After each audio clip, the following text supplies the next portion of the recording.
What is one thing the government wants more than anything? Power.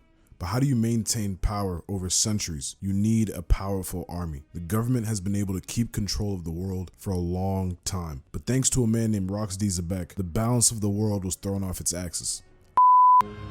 Will justice prevail? Why, there's no other way!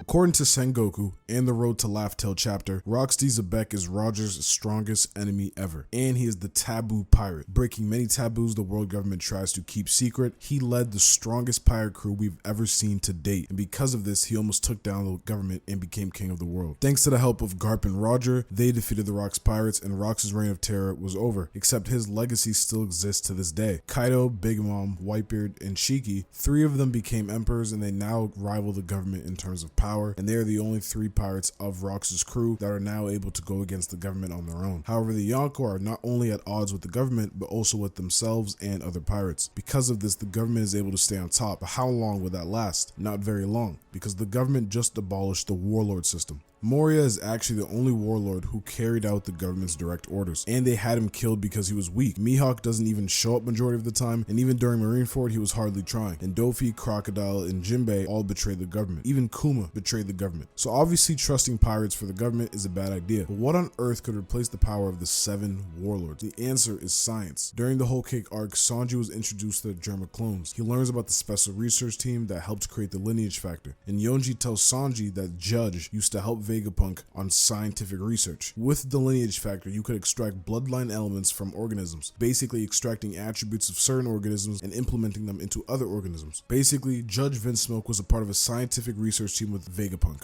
We also find out that during the Wano arc, Queen was involved in a scientific research team with Judge and Vegapunk, and we see Queen with all the Vinsmoke's abilities, which are a part of the research used in the Lineage factor. So Mads is definitely the name of the scientific research team. Mads is the reason the Germa have modified clones at their disposal. They have separate classifications too. They have MH, was like the extremely durable ones, and they even have MSPs, which are like the fastest ones, and they have like a bunch of different types. Vegapunk now has the capability to create 20-year-old humans in as little as 5 years. According to the world government, the Lineage factor was seen as far too dangerous for anyone to use, but Yonji explains that the world government actually just took Vegapunk and absorbed his work. So what if the world government arrested Vegapunk and Queen, but they let Judge go? This would be because Judge is part of the royal Vinsmoke family, and he's allowed special privileges by the world government. He's even allowed to attend the reverie. So this would make perfect sense. Now if we go back to the Wano arc once again, we find out that Kaido broke King out of a science lab, which we know to be government property. King is wanted by the government, and Kaido said they've been testing King's endurance, obviously because King is Lunarian. These tests were obviously a part of Mads, a project that involved Queen. And now you have to think, there's only 3 entities to our knowledge that know about the Lunarian race: Kaido, the government, and Queen. And of course Zoro and Sanji. How does Queen know this? I really don't think King would be the type to tell Queen. I don't think King and Queen are having a heart-to-heart moment. They don't seem like the type. Queen knows because he worked on King along with the Mads research team. Kaido escaped with King. Queen joined Kaido for an unknown reason. Queen has the abilities of all the Vinsmoke siblings. It is pretty damn obvious Queen knows enough about the Lineage factors to modify himself into a cyborg. The government banned all nations from working on cloning, except themselves. They themselves never stopped working on it, and Vegapunk became their chief scientist. The information for cloning is in the hands of Vinsmokes, Kaido, and the government, but it seems like Vegapunk is the key to perfecting these projects. Judge and Queen's creations are very impressive, but we have to remember this is all because of Vegapunk's work. Vegapunk is the scientist who found the blueprint of life. He's the one who perfected the science of the Lineage factor. In order to defeat the Yonko, the 7 warlords were needed to fight, but what will replace their power? The SSG, or should I say, the Mads. I believe the government grabbed Vegapunk, had him work on his project, and I think the Pacifista might have been the first application into Vegapunk's research. With the Lineage factor, Vegapunk cloned Kuma, which we already know to be possible, and then they extracted the Lineage factor from Kizaru's Devil Fruit and applied it on the Pacifista clones. Think about all the benefits of having a Pacifista army with Devil Fruit powers. Unless you are a decently powerful pirate, you will not be able to defeat even one Pacifista. These clones are so much better than average marine soldiers. The government also works on creating artificial Devil Fruits, and unlike Caesar's horrible creations, Vegapunk created a perfect Devil Fruit, or at least perfect to us. He calls it a failure, but we don't know why he calls it a failure, because to us it looks like a perfect rendition of Kaido's fruit, but we have yet to know why Vegapunk labeled it a failure. The MADS project will be the world government's driving force in stopping the Yonko, aside from the admirals, of course. I believe the world government plans on adding a superhuman army to their disposal, and it gets even better. We know for a fact that Vegapunk have been working on turning humans into giants. We have the children from Punk Hazard as evidence, and we even have frozen giants in ice, which are part of Vegapunk's failed experiments. The world government most likely wants the giants in order to add to their military might, just like Big Mom. If you look at Elbaf, they are said to have the strongest military. This makes perfect sense because you'd have to think about it. All the giants are about 20 meters tall, and some of them are even taller than that, and their leader is probably way taller than that, and they're all super strong. Each giant is worth at least hundreds to thousands of regular human marine soldiers, so it makes sense as to why their military might is so vast and so drastic.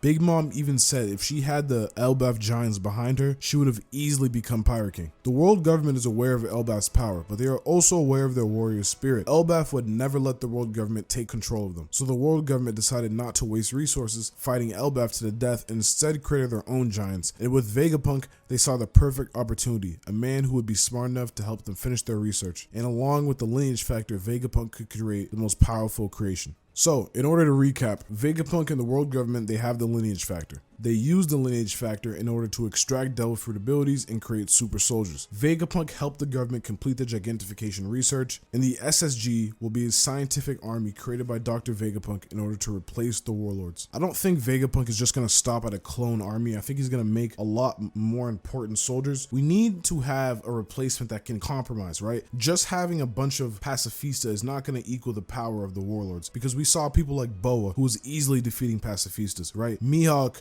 Dofi, Kuma, all these guys can easily defeat some pacifistas. So what I think is going to happen, if we look at Judge Vinsmoke's family, he has his own clone army and he has the Vinsmoke siblings. From a young age, Vinsmoke Judge decided to take his kids and modify them so that when they grow older, they would adapt into their powers and they would lose emotion and become pure soldiers. What if Vegapunk is trying the same exact thing, but his clones will probably be much stronger because he is a much better scientist than Judge? What if the reason they've been abducting children this entire time is to do the exact same thing Judge is doing, but on a grand scale? They're making a bunch of Vinsmoke siblings, but working for the world government. That would make perfect sense as to why they're abducting children, not just for gigantification, but for other resources as well. But in conclusion, I think the combination of the clone army and along with their Vinsmoke sibling replicas, I think that will be the makeup of the SSG. Basically a better version of Germa's army that works for the government. So you could kind of think of it like a Justice League, but for the government. But anyways, that's exactly what I think the SSG is going to be. Basically just reiterating what Judge and Queen have already showed us, but it's going to be way better. Vegapunk is probably going to implement devil fruits into that as well.